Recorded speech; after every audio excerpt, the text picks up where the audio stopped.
I got the microphone, I tend to talk loud. They're all going to have to turn it down. Thank you, everybody, and thank you so much, Dean. I'm honored to be here with you this afternoon. Thanks to all of you that are here. And Dean, you forgot to mention, and I know you are too, the most number one important thing for today's talk, that he's a Buckeye, and so are you.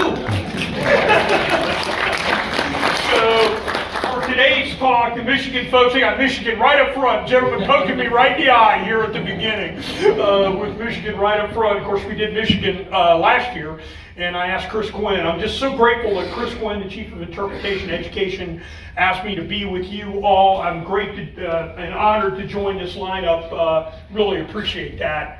For Buckeyes at Gettysburg, Wayne Motts' native home state. And what we're going to do, everybody, is we're going to talk about Ohio's role at Gettysburg in the Civil War. We're going to do a little overview of that, but we're going to spend most of the time, which is what I always like to do, talking about stories related to the Civil War and the Battle of Gettysburg. And I have 6 men that are Ohioans that we're going to talk about. We're going to profile 5 of them, but I've got basically 6 men that we're going to talk about here today. I always dedicate my programs almost every time. So for this program, I'd like to dedicate it to the commanding officer of the 73rd Ohio Volunteer Infantry Regiment, Richard Long, Jr. of the 11th Union Army Corps. And Colonel Long was living in my hometown, which at the outbreak of the Civil War only had 540 people in it, in central Ohio, near Columbus, near the state capital. My native place is called Groveport. It is 10 miles southeast of Columbus, Ohio, the state capital, right smack dab in the center of the state. And we're going to talk a little bit more about Colonel Long as we go on for today's presentation. Now, there's a lot of great works on the battlefield of Gettysburg, and talking about Buckeyes at Gettysburg, if you don't have this book, and you've got to buy it used now, if you want to learn more about Buckeyes at Gettysburg, this is the go-to read. So Buckeyes at Gettysburg, and it's Richard Bumgardner, Buckeye Blood, Richard Bumgardner. He's deceased now, but this book was put out in 2003. You can buy it on the used book market. Richard wrote a number of books on the American Civil War, and this book is worth owning not only because it details what Ohio did here at Gettysburg, but there are many, many rare and unpublished photographs in this book. And so if you're interested in the Buckeye State in the battle, this is going to be something that you should go to. For today's presentation, the sources are varied here, and when it comes to the stories, I've tried to give as much of the primary materials, related to the stories here as we could. The service records, pension records, and the stories of the men who fought and died here in the Battle of Gettysburg. So some of the things that are here in the presentation today, you're going to see for the first time. No one has seen some of these things, although they've been lying around in the musty archives for over a century. And so hopefully they'll be an integral part of the story to get you excited about it. And stories is where it's at, everybody. You want to teach people about the Civil War? Tell them a story. It's just as simple as that. So let's talk a little bit about Ohio in the war. So we know the population of the country, about 31 million people. That's north and south. And about 2 million people in the state of Ohio. Now what's interesting is that Columbus, the state capital, is a smaller city. Even today, Cleveland and Cincinnati, these are huge. Now Columbus is growing because it's right in the center of the state. But at the Civil War, Columbus had less than 19,000 people in it. Cincinnati is a huge metropolitan city. It's got 161,000 people in it. It's got a huge foreign population at the time of the American Civil War. It's very much a big melting pot. And Cleveland as well had a free black population of over 36,000. And it had, once the war started, a total of about 620,000 military-age males, and I can tell you that Ohio fielded over 320,000 soldiers in the Civil War. It is number 3 on the list of Union states to supply soldiers in the war, followed by New York and Pennsylvania. And that makes sense, right? Because everybody who's living out in California, nobody, right? I mean, anybody want to guess what the population of Los Angeles was about 1861? I think it's around 4,000 people. Okay? I mean, small. You're in a lot of these states, There just isn't anybody there. Ohio's got a huge participation in soldiers. Now, here's some more facts that we have. 320,000 I mentioned, 234 different regiments, 29 companies, 27 batteries of artillery in the war, and there were at least 7,000 Ohio soldiers killed in action. These are men that were killed in action. These aren't men that died of disease. And by the way, all these stats I'm mentioning are Ohio soldiers in Ohio units. So if you are in a U.S. regular Army unit, or you're from the state of Ohio fighting in a different state, you're not in any of this total. And we're going to talk a little bit about some of those today. She is the mother of generals. You always hear Ohio's the mother of presidents, the mother of U.S. presidents. She is the mother of generals in the Civil War. All the top hierarchy of generals in the Civil War are all Buckeyes, and you can see some of their names up there. Fighting the Cook family, for those of us that are Ohioans, out in Carroll County, Ohio, that's in the eastern part of the state. They had 14 members of their family that were soldiers in the Civil War, and 4 of them were general officers in the Union Army in the Civil War. Ohio had 2 POW camps, Camp Chase in Columbus, and it also had Johnson Island Prison up on Lake Erie that was a POW camp designated for officers, Confederate officers in the war. Isaac Trimble was a resident there at one time. Notice how I said that. You're in Ohio and you're a resident. You know what I mean? In POW, they're residents. And who else? James Archer. James Archer and many other Gettysburg Confederate soldiers captured, Gettysburg officers went up to Lake Erie, Johnson's Island Prison, which is now near the amusement park at Cedar Point, if any of you are familiar with the geography of Ohio. Training camps all over the state. And the railroad runs right through the central part of the state. If you want to get troops from the west, from Illinois, Indianapolis, places like that, you've got to go through Ohio, and you go through Columbus, everybody, on the railroad. So railroad, very important. Politically, Ohio had governors that were very friendly to President Lincoln, and trying to get troops and other things politically for Lincoln, very helpful for the Buckeye state. To be aligned a lot with some of these politics. Not the whole state is aligned like that, I can tell you. You're trading down along the Ohio River. You don't want an American Civil War down there because you're trading with the South, right? And you definitely go across the river and join Confederate units in the Civil War. If you are famous, every state wants to claim you. Every state. Now, I went up to Albany, New York. I'm on a research trip, and what is up there outside the State House? We'll pick on New York here for a minute. Phil Sheridan. Phil Sheridan says that he's born up in Albany. He's probably born in Ireland or on the boat, ladies and gentlemen. But do you know how long he's in Albany? About 1 year. And then he moves to Ohio.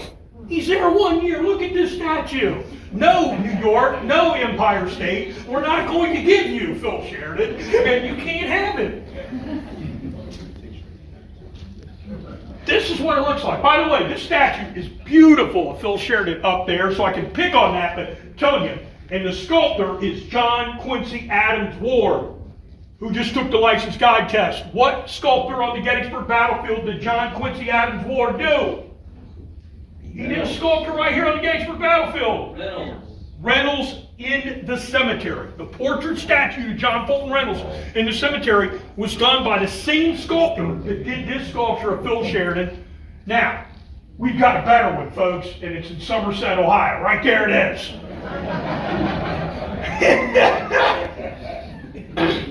My co-author, Jim Hessler, who's in the room, he's helped me out on many occasions, including this talk. One time, he and I, in a single day, went to Lancaster, the home of William Tecumseh Sherman, because that's right near my native home. Then we went over and saw Phil Sheridan, and then we went to see Custer's birthplace, all in the same day. Because they're very, very close to each other. But Phil Sheridan's got a beautiful statue there in Somerset, Ohio. So if you're famous, everybody wants you. If you're notorious, no one wants you. And if you're ordinary, no one cares, ladies and gentlemen. And that's about how it boils down to, or nobody knows about you. We're going to show you some Ohioans. We're not going to cover Ohioans that you know today. And we'll show you one, it's the most famous one that was here at Gettysburg. But did you know that Ohio had six generals in the American Civil War in the Confederate Army. And there they all are, right there. All those men right there are born in the state of Ohio, and they were all Confederate generals in the American Civil War. This man, Straw, whoops, oh boy, let's hope I can get that back. Let's see, there we go. Straw right here, he died at the Battle of Franklin on November 30th, 1864, leading Confederate troops. And Robert Hatton right here was shot in the head, leading Confederate troops at the Battle of Fair Oaks on the peninsula. Two of those men were killed in action, leading Confederate soldiers as Buckeye Confederate generals in the Civil War. Roswell Ripley, right over here, married into Charleston aristocracy. He actually commanded Charleston, South Carolina troops in the Civil War. There's a sure way to get jammed up. Just change sides if your wife's a Southerner, everybody. So he doesn't do that, right? He stays with the Confederacy, and he is buried in Magnolia Cemetery in Charleston, South Carolina. On his grave, it says, born in Worthington, Ohio, right near Columbus. That's where he's from. He's a native Ohioan. So all six of these men, Ohio soldiers, and ironically, Daniel Reynolds and Straw were both classmates at Ohio Wesleyan College in the state of Ohio. So they're not only natives, they were educated in the state of Ohio, and most of these men then move south. They take jobs, they become like attorneys, they all move south. And let's talk a little bit about, so these are all non-Gettysburg, this is all non-Gettysburg. Let's talk a little bit about Gettysburg and tell you a little bit about it. There's 19 Ohio organizations in the Battle of Gettysburg. There are 42 counties of 88. Ohio's got 88 counties. We're 41,000 square miles. We're smaller than Pennsylvania, but we got a lot more counties because they're smaller. That's here. They're all over the battlefield for the 3 days of the battle, and the casualty number of men engaged is about 4,400. So that puts Ohio like 5th on the list of northern states. Now the regulars are stuck in there. They've got more troops as well that are here. And the Ohio deaths, 262 with 131 being over in the National Cemetery. We have two generals in the Battle of Gettysburg, two of them, that are affiliated with Ohio. And everybody knows who the number one guy is, right? We all know that. And here again, when we did Michigan, Monroe tries to claim him. We're not going to let Monroe have him either, everybody. So New Rumley, Ohio is where George Custer was born on December 5th, 1839. That's here. And he is the only Ohio-born general in the Battle of Gettysburg. Now, one of the other generals, who's actually born in the state of New York, moved to Ohio and took over the Soldiers' Home in Dayton, Ohio, and he is buried in the National Cemetery at the Soldiers' Home, Dayton, Ohio, and that would be Marcina Patrick, the Provost Marshal here in the Battle of Gettysburg, classmate of George Gordon Meeks for the class of 1835. So we've got two general officers that have Ohio affiliations, only one of them actually born there, and that would be George Armstrong Custer in the eastern part of the state. Now, let's talk a little bit about the battle for July 1st. We all know what happened out there on July 1st. This man will be one of the lead brigades of infantry in Henry Heath's division on July 1, 1863, advancing north of the railroad cut. Joseph R. Davis, the nephew of the President of the Confederacy. Anybody want to guess where he went to school? What's the title of the talk? Buckeyes at Gettysburg, right? Did you know that Joe Davis actually went to school at Miami of Ohio, the second oldest university in the state of Ohio? This man went to school there, went to college in the state of Ohio. And he's leading the brigade north of the railroad cut on the first day's battle at Gettysburg against what will be later known as the Iron Brigade. Now, the Iron Brigade arrives on the battlefield, goes into McPherson's Woods, you know the story, except for the 6th Wisconsin. That unit is held in reserve at the seminary. And when it's needed, it's pushed in to go across the Chambersburg Pike and strike the Confederates that are in where the railroad cut area is, just on the western edge of town. And the man leading it, the head of the 6th Wisconsin in the Battle of Gettysburg, also a native Ohioan. Rufus Stalls is from Marietta, Ohio, and there are many people in the Ohio Brigade that are from different places, everybody, other than Wisconsin, Michigan, and Indiana. They're from different places. We've got a lot of Ohioans that are in there, and Rufus Stalls is one of them.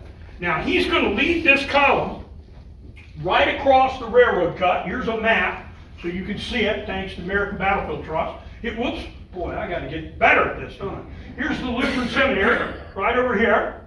Here's the 6th Wisconsin, the right of this line, and here's a little details of it, going up against Joe Davis's brigade that is now seeking cover, ladies and gentlemen, inside the railroad cut on the morning of July 1st, 1863. So this would be early in the morning, 10:30, 11 o'clock, 11:30, somewhere around in there. And one of the soldiers involved in this is going to be a Medal of Honor recipient, Francis Wallar, Company I of the 6th Wisconsin Infantry Regiment, who happens to be not from Wisconsin, but from the state of Ohio, everybody. He actually moves to Wisconsin, but he is a native Ohioan. He was the son of Virginia natives David Wallar and Mariah Griffin Wallar, and he was born August 15, 1840. He is 22 years old in the Battle of Gettysburg. And you can find out where these people live. You can go on and look at the census record and determine where they're at. His birthplace is in Guernsey County, Ohio, and he tells us actually where he is, which is in the eastern part of the state. And then by 1850, he is down in Hocking County. This is him right here, Francis A. Wallar, his brother Samuel. He had several brothers, by the way, in the Union Army in the Civil War. Samuel was standing right next to him in the 6th Wisconsin, right on the edge of the railroad cut. Both these guys are Ohio natives. And then the family is going to move out when he's about 18 years old. So he spends all his formative years, all of them, out there in Ohio, and then he's going to move out to Wisconsin. And these folks are farmers, so what they're looking for out there is land. So here's the 1860 census, and he is living, it says Asbury, that's his middle name, Francis Asbury Wallar. I wonder if the family might have been Presbyterian, because Francis Asbury is one of the first 2 bishops of the Methodist Church in the entire United States. So my guess is that he's named after a Methodist bishop.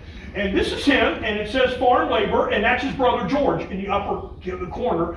And Bad Axe County, Wisconsin, ladies and gentlemen, is now Vernon County. Don't you hate it when they change names? You go to a map and it's not there. That's because it doesn't exist anymore. It's now Vernon County, Wisconsin. And so when the Civil War breaks out, Francis Wallar is going to join the 6th Wisconsin Infantry Regiment, and he's going to be charging the railroad cut on July 1 as a member of this unit. And right here, here's the 6th Wisconsin Memorial, right up here, 95th New York, railroad cut. I'm sure all of you have been along this view. They're going to charge and go right up against where the members of Joe Davis's brigade are, down inside where this cut is on the morning of July 1st, 1863. And the color bearer of the 2nd Mississippi Infantry Regiment plants the flag right here on the edge of this railroad cut, and there's a beautiful print because Francis Wallar is going to take it out of his hands to get the Medal of Honor. You can get a Medal of Honor in the Civil War or capture a flag. That's the best way and the usual way. It's not the only way to get one, but many of the Medals of Honor issued here in the Battle of Gettysburg are issued for capturing a flag, and Francis Wallar is going to take the flag out of the color bearer's hands of the 2nd Mississippi on July 1st. This is a hand-to-hand fight along here, and they are actually wrestling with the flag. And Civil War artist Don Triani did a wonderful print, and I asked if he would send me a high-resolution image of it so I could include it in the program for you all today, but this is what it looks like right here. And this is based on an actual account. What's amazing about this is Francis Wallar, our Ohio native from Guernsey County right here, and William Murphy, the color bearer of the 2nd Mississippi. What's amazing about this is both these men survived this incident on July 1. Everybody's following around them, and these guys end up surviving the Battle of Gettysburg. Here, John Johnson of the 6th Wisconsin says, quote, "As I arrived at the edge of the railroad cut, I saw the rebel color sergeant stick the end of his flagstaff into the ground and was holding it with both hands. Lewis Eggleston, one of my messmates who I loved as a brother, also had a hold of the staff and was trying to wrestle it out of his hand. Seeing other rebels raising their guns as if to shoot a bayonet at Eggleston, I stepped in front of him and raised my musket to defend him as best I could. While thus in an act of striking, I received a wound." Several people around us trying to grab the flag. And then Wallar is going to come forward. He's described by Murphy as a big man. Now, Murphy doesn't know who he is. That's the color sergeant in the Confederate Army right there to your right that you see. And I think Murphy, he might have been, I think he was a corporal. He's promoted like after Gettysburg. And he says this: "Just about the time a squad of soldiers rushed my colors and our men did their duty. They were all killed or wounded, but they still rushed for the colors with one of the most deadly struggles of the war that was ever witnessed in any battle of the war. They still kept rushing for my flag, and there were over a dozen of them shot down.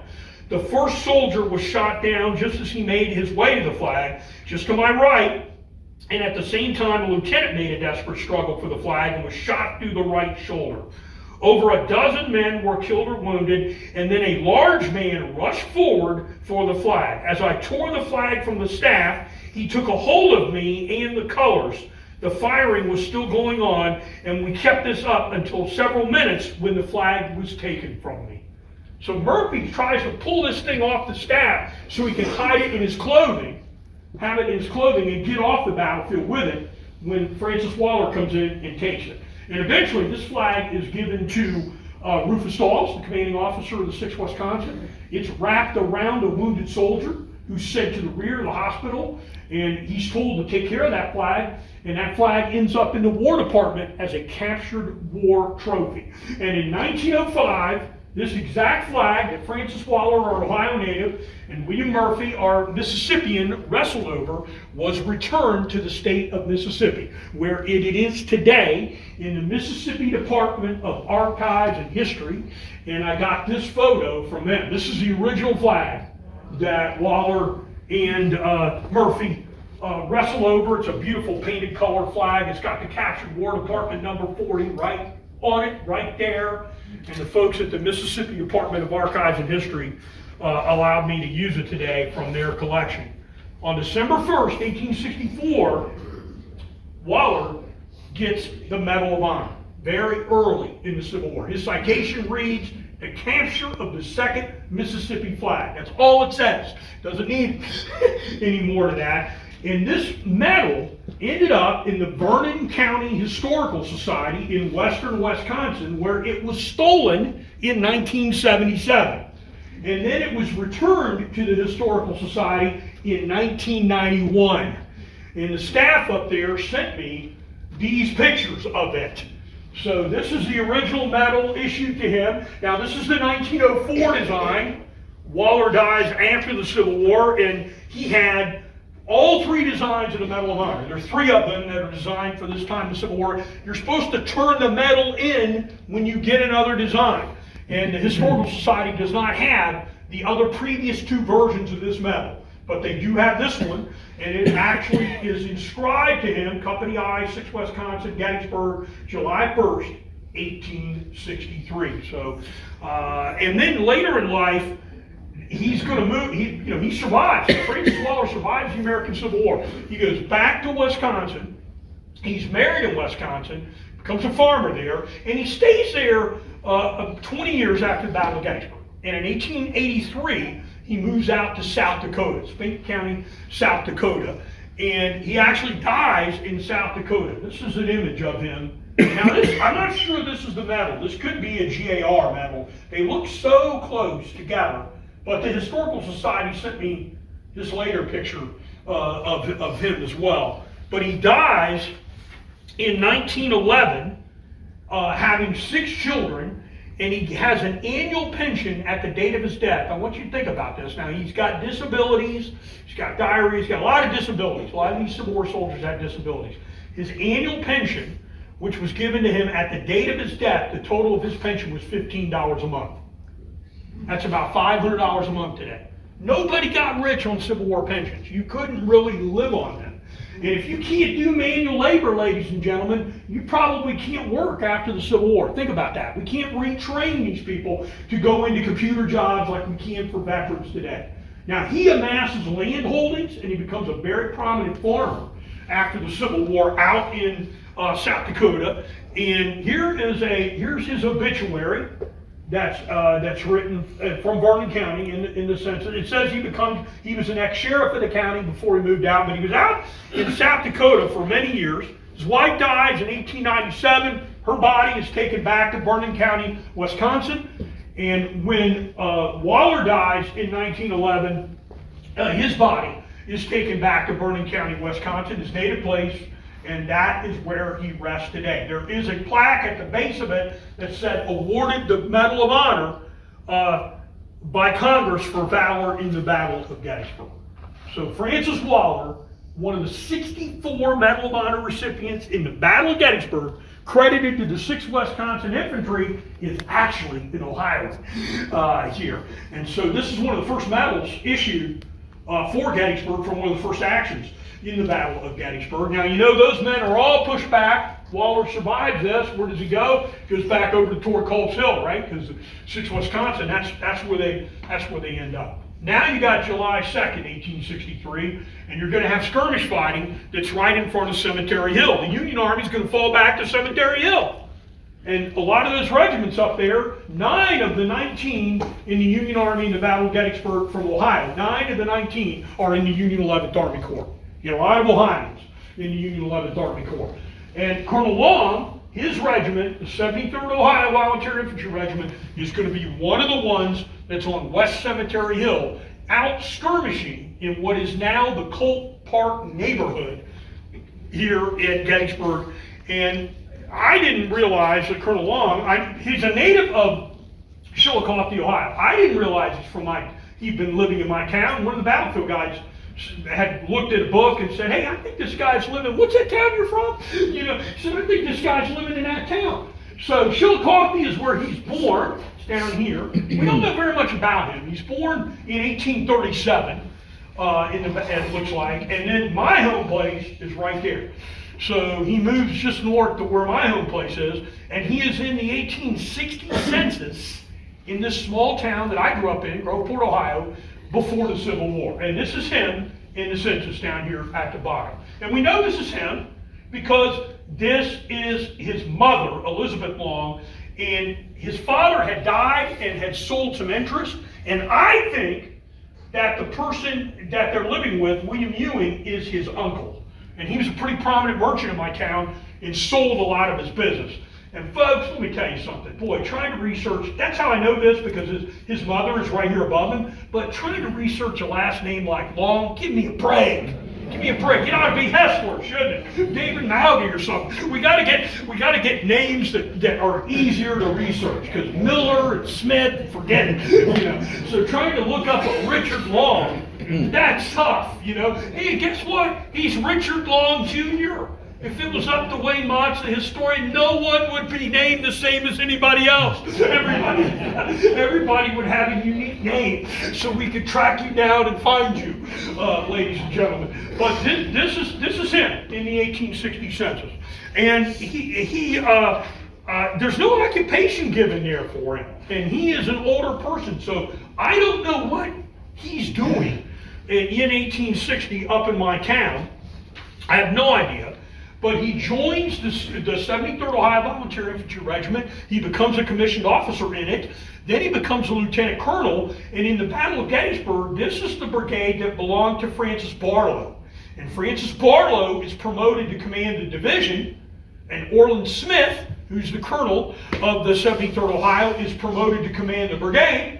And that means Richard Long is going to be the commanding officer of the Battle of Gettysburg for the 73rd Ohio Volunteer Infantry Regiment. Here are the 3 regiments along the Taneytown Road. The 73rd Ohio Volunteer Infantry Regiment monument is in the National Cemetery today.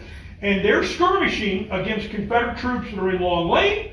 And along the fence here, that's probably one of the most contested fences in the battle, which is now right around where Fairview Avenue is in Colt Park in Gettysburg. So if you drive around Fairview Avenue in Colt Park, that's about where this is. And this is from the 1st, 2nd, 3rd, 4th. I mean, you're skirmishing all the way in. This regiment in the Battle of Gettysburg has some 330 some men, and it loses 42% of its men in the Battle of Gettysburg. Anybody know what the percentage loss of the 20th Maine is? About 32%. This regiment lost 10% more than the 20th Maine in percentage loss. Never fought in the line of battle in the Battle of Gettysburg. They're out on the skirmish line, and this was completely open. You stand out on Cemetery Hill today, you look out to the west, and you look out across what Colt Park is, you're looking neighborhood. In the Civil War, this is what you saw. And where it says George House over here, that's where John Reynolds' body was taken. That's the old-time photo shot today on Queen Street, okay? Bishop Barn is not there, but it's right by the, what would be there? Right near the Reliance Mine Saloon, just where the pool is, up from the pool at the Colton Motel, ladies and gentlemen. I think it's what that is today. But look how open that is.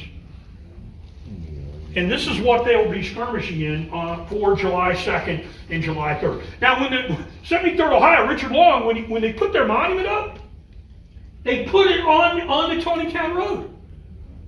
September 14, 1887 is Ohio Day, when Ohio is putting up all the markers on the Gettysburg battlefield.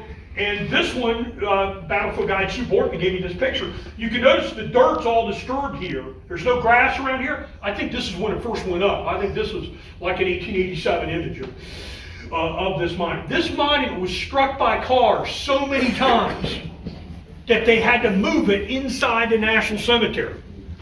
And today, if you go out there and walk along the sidewalk, right past the Reliance Mine Saloon, or right near where the Reliance Mine Saloon is, you can still see the depression in the ground where the original location of the monument was. That's right here.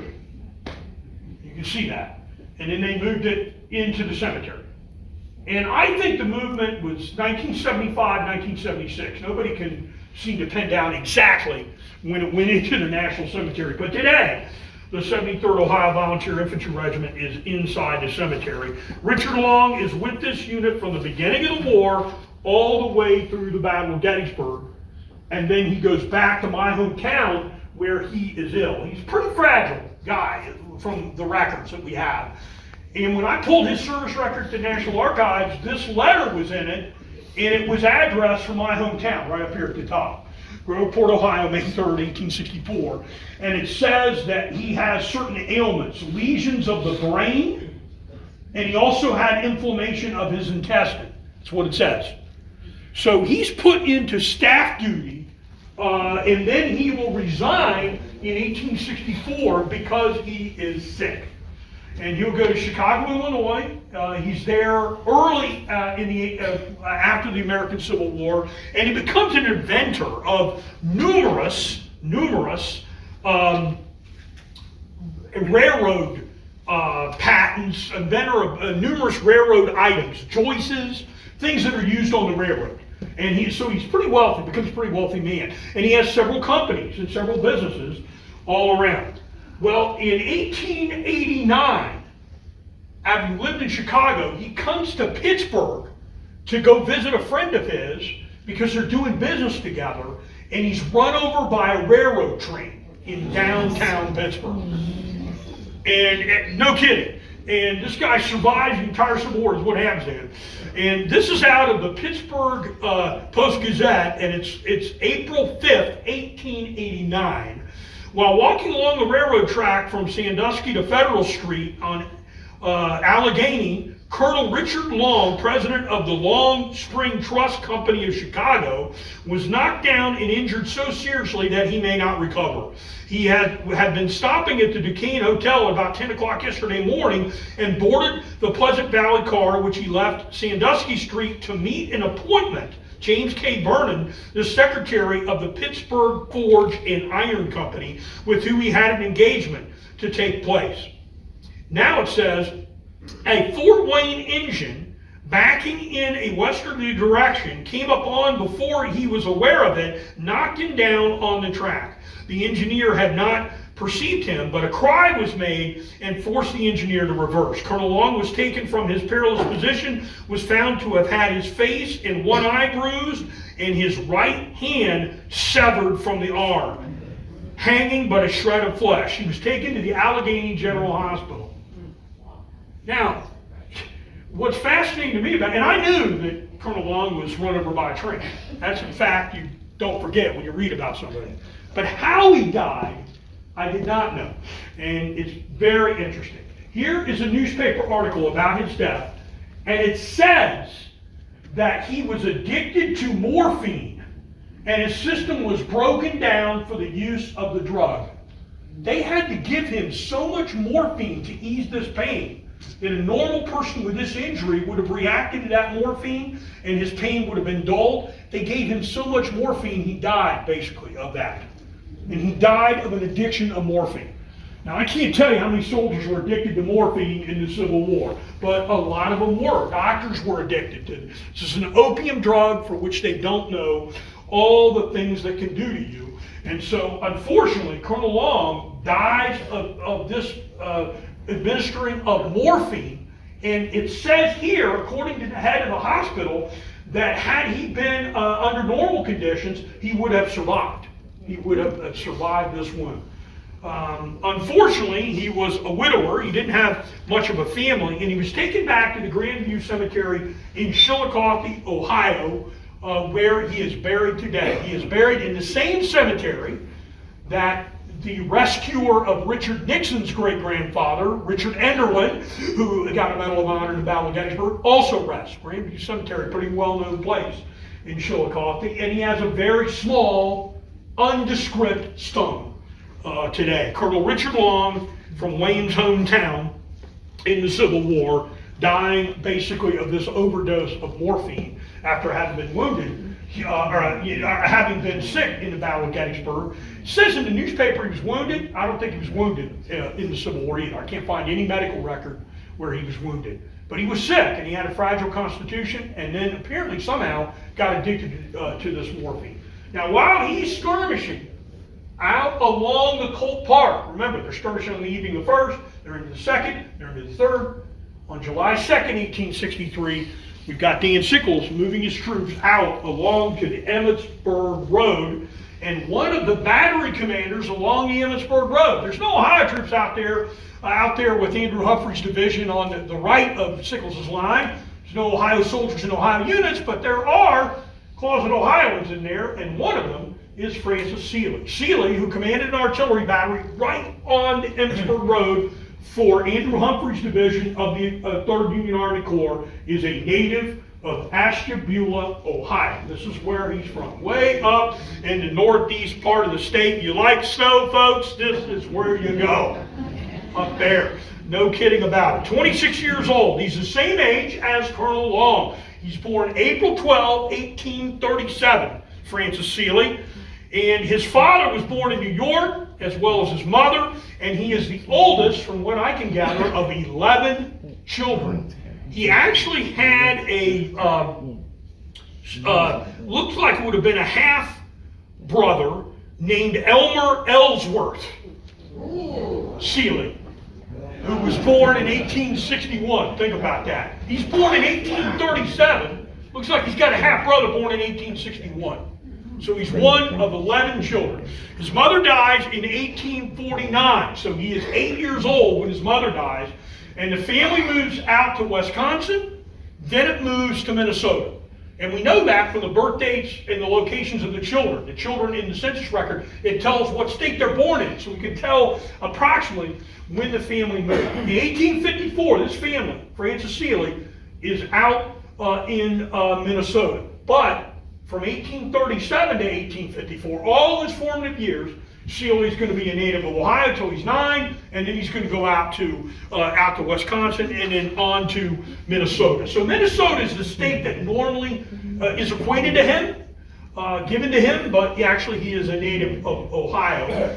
And in 1855, when he's a young man, he joins the U.S. Regular Army at Fort Snelling, Minnesota.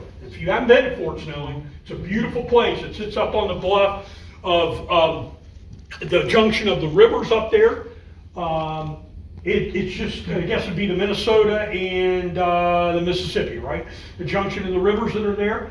And it's just beautiful there. So he joins an artillery battery, Battery C, 3rd United States Artillery Regiment, and becomes a soldier in the U.S. Regular Army. He's a private, corporal, sergeant, and becomes first sergeant of the battery. And then he'll get a commission before the Civil War. This is pretty rare. So he gets a brevet to second lieutenant in 1860, and he gets a commission in February 1861, before the outbreak of the Civil War. Then he gets assigned down to Fort Pickens in Pensacola, Florida. He's actually court-martialed for burning a dock down in Pensacola, Florida, right at the outbreak of the Civil War. And then he's transferred to the 4th United States Artillery, where he is a first lieutenant in the Battle of Gettysburg with the 4th Artillery on July 2nd, 1863. Now this battery, and I picked this for a reason, is right out, folks, where the Klingel Farm is. It's right next to it. You probably know that the foundation is assisting the park in raising funds to be able to rehabilitate the Klingel property. One of my friends here in the room, who's down here at the base, David Mauge, he and his wife Sherry gave a challenge grant to work on this with the park. Some of you in the room may be donors. This is an important project to redo the Klingel Farm. I know David gave his donation in memory of the men who fought around this property.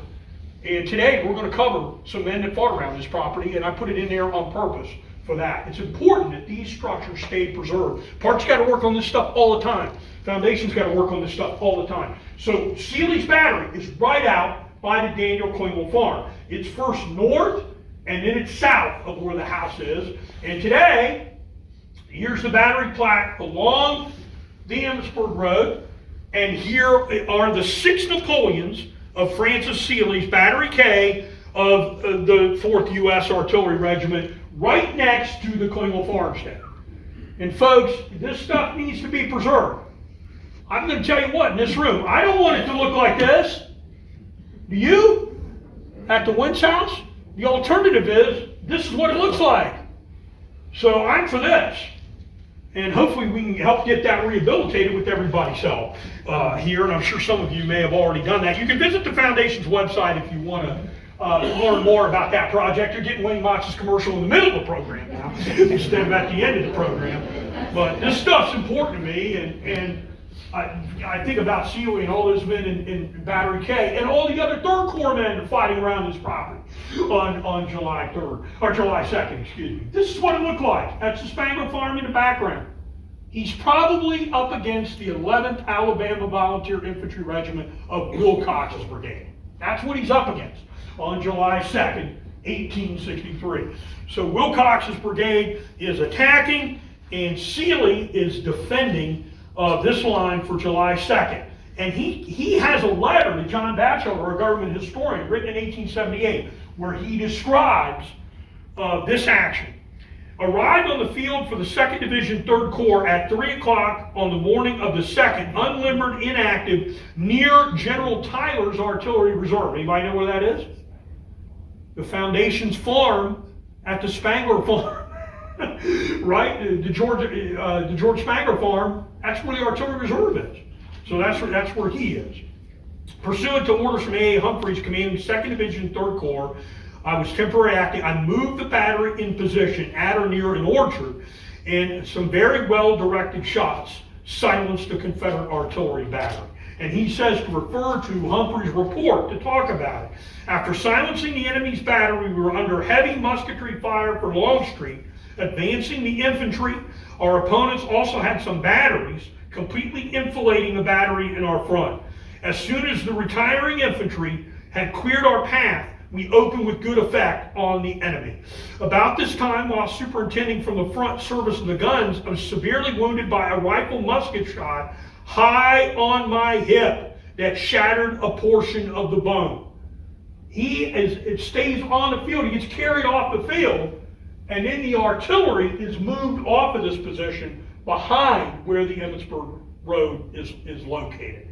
Now, eventually, this is all going to get overrun, and the Confederates, of course, are going to set up shop right here. But if you pull Francis Seeley's pension record to take a look at what this wound is, it's terrible. Here's the report of Humphreys, and he talks about the admiration of Seeley's gallantry and judgment for the management of this battle. Seeley says Humphreys was bareheaded on a horse right near where the battery is. He described that's where they're at. And I got the pension record down at the National Archives for Seeley, and he's struck in the left thigh by a shell from a contusion. Doesn't penetrate his skin, and then a bullet actually goes through his right leg. And there's the entrance of it, and here's the exit of it. This is what's drawn in the pension record of Francis Seeley, and what a horrific wound. He has to resign out of the service in 1864. He's in a hospital in Baltimore on July 5th.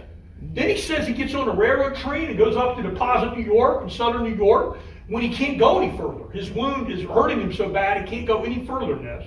He goes to Ashtabula because he still has family apparently in that area, and he actually gets married in August of 1863 while he's up there recovering from his wound. But in 1864, Francis Seeley will resign because of this wound. He goes back out to his home in Minnesota, and while he's out of Minnesota, he'll become the postmaster out there. He becomes a state legislator for at least one term. And then about in the 1900s, he actually moves out to California. Actually goes out to California. His first wife dies in 1903, and he's probably in California in 1905. There's a letter in his pension record that says 1905, he moves out to California. And he dies in California in 1911. And this is his obituary. He dies in a place called Sawtell, California. That is a neighborhood of Los Angeles. There was a Union soldiers' home there today. And I've actually been out to see Seeley's grave. Seeley is buried in the Los Angeles National Cemetery. It's his grave there today. And it appears that when he died, he received a pension of $40 a month. And that's all he has.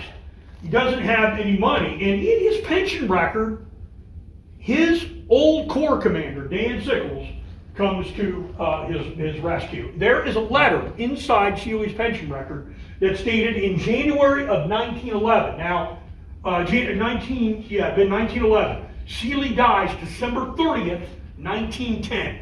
December 30th, 1910. And in January, Dan Sickles writes to the Pension Bureau to see if they can do anything for Seeley's widow. Now, I tell you, I had to call in my friend and co-author Jim, who's here today. Luckily Jim can read Dan Sickles' writing, because Wayne Motts can't. I mean, this is bad. And here's what it looks like, everybody. So I had to call out the heavy guns and get Jim to say, what does this thing say? And what's fascinating about this is it's cut off a little bit at the bottom. It says that he's lost one of his best artillery commanders, Seeley, and he mentions his name right here. And it said they've lived on, and Jim thinks, and I think he's right, this word is pittance. Pittance. But look what it says. I sent money to bury him. Dan Sickles sent money to bury Francis Seeley. And he's writing to the head of the Pension Bureau, give Mrs. Seeley more money. She didn't get more money. She got as much. She actually got a special act of Congress, or he did prior to this, which was above and beyond what he could be rated at $40 a month. So you're not talking a lot of money here. She said she had to sell her cottage and move in with friends to pay all their debts. So this is a problem. After the Civil War, there's a lot of folks, they don't have any money. This also tells you a lot about Dan Sickles you don't know. Dan Sickles gets a bad rap all the time. Look at this. It's the reason why people like Dan Sickles if you served under him. He's taking care of his men here. This is a side of Dan Sickles that you don't see. And this is real. This was never meant for publication, right? Dan Sickles, he doesn't know Wayne Motts is going to be showing this in his program here at the Gettysburg Foundation. All right, let's get to July 3rd because we've got to rush our time here. So, Third Corps collapses. Who sets up right along the Klingel House? Right where Seeley's battery is located, the Louisiana Artillery, the famed Washington Artillery from the state of Louisiana, is going to set up right next to the Klingel Farm. William Miller Owen is the adjutant for the Washington Artillery of New Orleans, Louisiana. This is a militia unit that was founded like in 1838. It's got huge history down in New Orleans. And William Miller Owen, along with his brother, ladies and gentlemen, Edward Owen, both of them are at Gettysburg. Both these men are at Gettysburg. Both of them are on the Emmitsburg Road. Both of them are right out by where the Klingel Farm is located. And both of them, folks, born in Cincinnati, Ohio. That's where they're from. They're Ohioans. Now, their mother was a native of Louisiana. So they're born in the state of Ohio, in Cincinnati. Here they're shown on the census. Allison Owen, their father, their mother Caroline, born in Louisiana. And right here is William, and right here is Edward. Now these men end up fighting for the Confederacy, and they end up down in New Orleans. They go to a private military academy at Gamber, Ohio, Gamber Military Academy, which is out near Kenyon College. Secretary of State William Seward went to Kenyon College. Remember, he's a native, not William Seward, Secretary of War Edwin Stanton from Ohio, from near Steubenville, Ohio. Edwin Stanton goes to Kenyon College. These boys, they go to a military school, at least that's what it says, Gamber, Ohio, which is in the eastern part of Ohio. And in 1850, they're in the census. Their father runs a very prominent store. I pulled this ad. Look at this.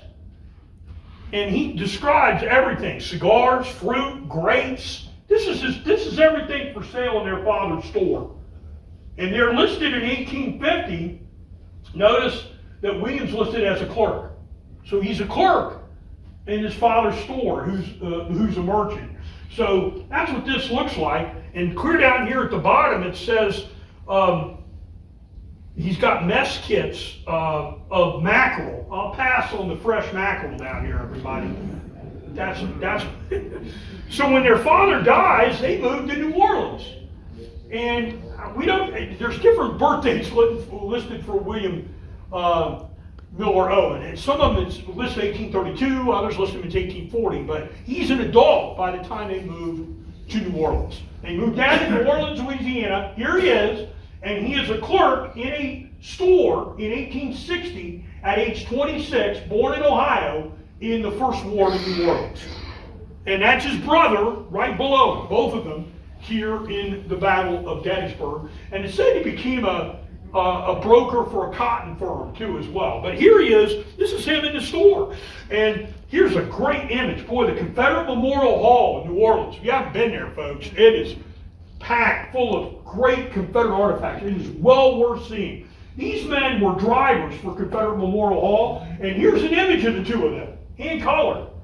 So this is Edward, and this is William, right there. Both of them in the Battle of Gettysburg, both of them natives of Ohio, both of them from New Orleans, Louisiana, at the time of the Civil War. So there's the hand-colored images of them. And William Miller is the author of the history of the Washington Artillery. So you can download this on Google Books, In Camp and Battle, the history of the Washington Artillery. And here are the 4 batteries of the Washington Artillery, and right there's the Klingel House. So Jim and I have spotted them in our book right next to where Seeley would have been. This is basically in the same position where he is, fighting all around that on July 3rd. They're in the cannonade. The signal guns that signal the cannonade are from the Washington Artillery for July 3rd, 1863. And wouldn't you know that you've got these 2 men that are affiliated with it, both born in the state of Ohio. By the way, the head of the Washington Artillery, Benjamin Eshelman, is from Lancaster, Pennsylvania. Maybe we'll do him next time we do Pennsylvania, Gettysburg. The head of the Washington Artillery is from Pennsylvania. So there's all kinds of transplants there. So these men are going to be fighting here on July 3rd, 1863, and eventually Owen will get on a staff position. He'll end the American Civil War, surrenders to the Appomattox, and he will go back to New Orleans. His brother Edward goes to New York City. And Edward is buried in Greenwood Cemetery in Brooklyn, New York, which is a very famous cemetery. A lot of people are there. And William is in the cemetery in New Orleans, right here at the bottom. And this is the same cemetery, everybody, that John Bell Hood is in. That Dick Taylor, the son of President President Zachary Taylor, Dick Taylor, who was a Confederate general in the Civil War, also in this cemetery here. But these guys are all Ohioans. They're Ohioans fighting for the Confederate Army in the Battle of Gettysburg on July 3rd. Now, right across from the Washington Artillery, our last story here for today will be that of Azor Nickerson, the 8th Ohio, who's on the far right of the Union line for July 2nd, or July 3rd, 1863. Nickerson has a terrific career, a very, very interesting story. He is a first lieutenant of Company I of the 8th Ohio here in the Battle of Gettysburg. He's from Medina, Ohio, and then moved to Elyria, which is up in the northeast corner of the state. So we've had him from all around. Now I'm showing you from Central Park, showing you from down in Cincinnati, from up in the northern part of the state. So you saw Seeley up in Ashtabula, way up in the corner. And here in Medina, this is where Azor Nickerson is born. And he joins the 8th Ohio Infantry in 1861. He goes into the Shenandoah Valley. He is with the 8th Ohio attacking the sunken road at the Battle of Antietam when he is shot in the breast and shoulder area. He takes a severe bullet wound there, attacking the sunken road with French's division on September 17, 1862. And he'll miss the fall, miss the Battle of Fredericksburg, and then return to the Army in January 1863. And then he will be here at the Battle of Gettysburg commanding his company along Emmitsburg Road. You know, the 8th Ohio are out skirmishing along where the Emmitsburg Road is located for July 3rd, 1863. Here is a map of it from Jim and I's work. Here's the 8th Ohio, going right out here. Of course, everybody we were just talking about is up off the map over here. That's there. So he actually, Nickerson later describes this. He writes an article for Scribner's Magazine, and the article comes out in July of 1893, and it's called Two Visits to Gettysburg. So he survives the Civil War, and writes about it. And he says that he's out there in the middle of this when the cannonade starts, then when the advance starts, he's out there under fire. And he wants to change his unit. He said, I thought a change of location, no matter how slight, might take me out of their immediate range. This is the immediate range of Confederate guns. Certainly it could not be worse. So I dragged myself a short distance only to find it was a worse place. Then by supreme sacrifice, I had been shot through one arm and through the lungs. I struggled to my feet and started to run until he fainted and collapsed out there. So he had this bullet wound in Antietam. He got hit in the arm at Gettysburg as well as getting shot in the chest. This was just a devastating wound. And he goes back to the field hospital for the 2nd Union Army Corps where he was at. Now Jim and I, when we put this together, I had part of a story and Jim had part of the story and put it together. His part was Nickerson, so I'm borrowing his section for this. But Azor Nickerson, badly wounded here in the Battle of Gettysburg, collapses after trying to run to be shot through the lungs there. And then, here's his pension record. Look at the wounds on his body, everybody. So I showed you Seeley. This is one tough guy, okay? No matter what you say about Nickerson, this guy was tough. These are the wounds in his body from Antietam and Gettysburg. Now, he recovers sufficiently enough to be carried to the train station. And he's put down on a stretcher in front of the train station. That's what he says. That's there. Then he gets sent down to Washington, D.C.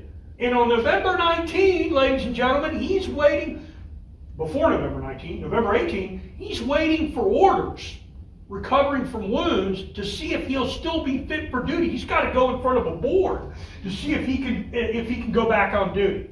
So he's waiting around in Washington, D.C., awaiting orders, because he's got to go in front of this board to see if he's fit for duty. So what's he do? He and his buddy get on a train, and they go to the Gettysburg Address. And they get up to Hanover Junction, where they come in on the train east of Gettysburg, and they come on the same train that Ohio and its delegation are coming to Gettysburg to. Now, he and his buddy, they're both Ohioans that are there. He finds out the governor of Ohio is on the train. He gets a special introduction to the governor. Now, he knows a lot of people, but he gets a special introduction to the governor, and the governor makes him and his buddy the governor's aides and gives them invitation to come to Gettysburg Address and sit on the platform. Okay? So we're going to put Nickerson in with the Ohio delegation of the National Cemetery, and there is no delegation, probably no one that had more people on the platform for the Gettysburg Address than the state of Ohio. Ohio had the most governors there. 3 of its governors were there. And you say, how could that happen? Former governor was there, the current sitting governor was there, and the governor-elect was there, because the governor term was only 2 years at the time of the Civil War. All 3 of them were there. And if you blow up the pictures of the Gettysburg Address, you can find the governor at the time of the Gettysburg Address, Governor David Todd. You can find him in the pictures. And he absolutely is unmistakable. And I'm going to show you what that looks like. Here are the 3 governors: William Dennison, former governor, Governor David Todd, the sitting governor of Ohio at the time Lincoln gave the Gettysburg Address, and Governor John Brown, the governor-elect. And look here, here's Governor Curtin of Ohio. Look at Governor Todd right there. Look at this little curlicue there. See that? That's how you can tell. You know he's there. There he is, right there. Abraham Lincoln reportedly goes over here. Nickerson is somewhere up here. Who knows where he is? He's somewhere on the platform. Lincoln talks to Governor Brown, who is seated elsewhere on the platform, and then, Governor Dennison, I'm sorry. Governor Dennison's elsewhere. Governor Todd and Governor Brown are seated together, and Lincoln talks to them, gets introduced to them. Not sure if he knew them before. Looks like he may have been introduced in person to them for the first time. But he basically makes a comment, I'm paraphrasing, when he meets all 3 of these governors. How many governors can Ohio possibly have? What the president reportedly says right here. But Nickerson's at the Gettysburg Address. He has a tremendous career. He meets and befriends George Crook, who is a famous Indian fighter. And he's from Dayton, Ohio, by the way. He's a graduate of West Point. And as time goes on, he builds a career up to 1880 that is pretty awesome there. He's at the Battle of Rosebud, which is before Little Bighorn. And then in 1880, he falls in love with his second wife's dressmaker. Let's see, make sure I can get this right here. So he actually falls in love with his wife's dressmaker. And unfortunately, he doesn't handle it very well. It wouldn't be the first person that things like this happen to, but doesn't handle it very well. So he speaks to his present wife and sends her to Europe. And she says that she went to Europe to save money, to educate their daughter, because they had a younger daughter there, and for her health. She gives 3 reasons why she went. While she's in Europe, he files for divorce from her. Okay? And he claims abandonment in the divorce. Then he marries this other lady. Not kidding. Marries the other lady. His wife finds out about it, comes back, and has that divorce decree set aside because he testified fraudulently. Okay? There. And she then files for divorce, but he is going to be up on chart. He's going to be, a warrant's going to be put out for his arrest. He's going to be charged with conduct unbecoming, and he's going to risk a court-martial, and he flees to Canada. Actually goes to Canada. He stays there for quite a considerable amount of time. His second wife gets that divorce, and he marries the dressmaker to be his 3rd wife there. And he spends many years, he's up in Canada, then he tries to get some of this commission back, and he can't do it. Unfortunately for him, these bad choices led to a bad end to his career. And he doesn't die until much, much later, so well after 1900 when he dies. He's buried in Arlington National Cemetery, and right before his death, a bill is passed to Congress to restore him to the rank of lieutenant colonel, basically. So he had been a captain, He he had a pension. He lost his pay as a retired Army officer. Then he filed for a pension, which he got, and his third wife eventually ended up getting it. But a lot of this, they were going to, pretty bad. It looked like a deal was cut to let him resign from the retired list from the Army. And he didn't get restored in rank until after 1900. He got restored in rank much later. That's there. And today, he's buried in Arlington National Cemetery. But a brilliant soldier, a brave man who made some bad choices later in his life, and he paid for it basically for the rest of his life. An Ohio soldier here in the Battle of Gettysburg. Lessons that these stories are just fascinating to me. And these are people. They're people just like you and me. They have human frailties. They make human mistakes, just like you and I do. So that's what makes their story interesting, because they're not perfect folks. That's here. So you just heard about 6 Ohioans in the Battle of Gettysburg and what they did here. 2 Confederates actually got into that presentation, everybody. And I'm going to leave you with the wise words of Wilbur Wright. Everybody ought to know, right? Begin life in Ohio. That's what you got to do. Do that for a good shape. Guy who discovered this people, I love to look at North Carolina. It's a first implied on their license plate. Come on, those guys are all Ohioans. That bicycle shop for the Wright brothers is in Dayton. Flight was invented in Dayton, everybody. Ohioans at Gettysburg, ladies and gentlemen, Buckeyes at Gettysburg. Thank you so much for coming, and I'll take questions.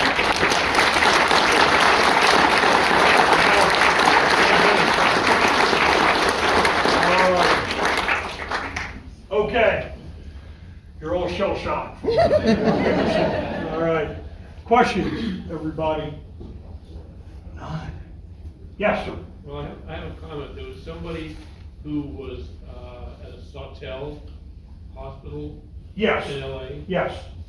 So when I lived in LA, I lived a block from that street, Sawtell Boulevard. Okay. And that neighborhood has a number of regular named streets like Nebraska, Missouri. Okay. But if you look at the old maps of LA, all those streets around there are named after Civil War battles. Okay. That it sounded from what I was looking at that the neighborhood started because there was a soldier's home there or something, and the neighborhood grew around it.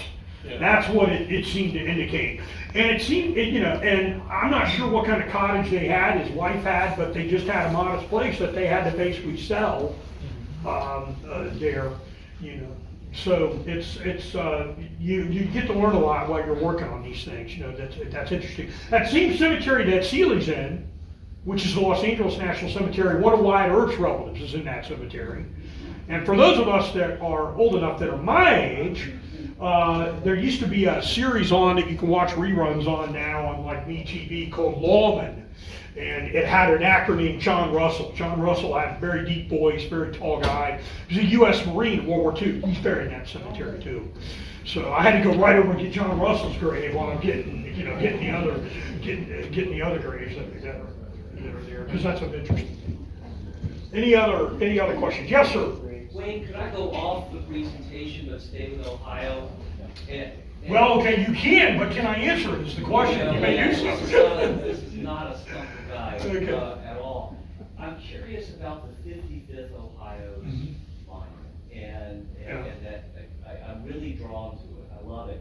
Yeah. Do you know offhand about the background regarding the image that's No, I don't know about the man kneeling there. It's like a man kneeling on that. Exactly. So I lived right next to where that monument is for quite a number of years, but I can't say I know about the iconography behind that.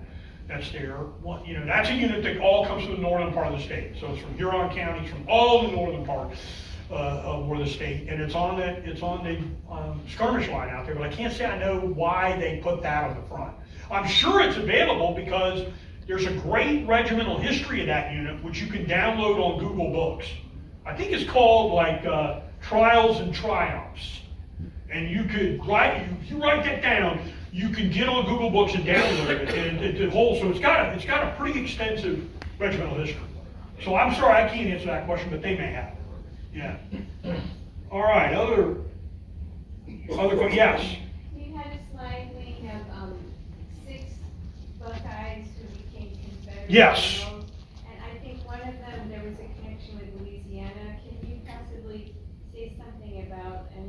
Okay, so you mean the 6 men that were there? Let me see if I go back to the 6 guys that are here to get rid of. You mean the 6 men that I put up that became, I'm not sure which one of them is a Louisiana. They all had different, they had different history. So let me take a look. So one of them's from South Carolina.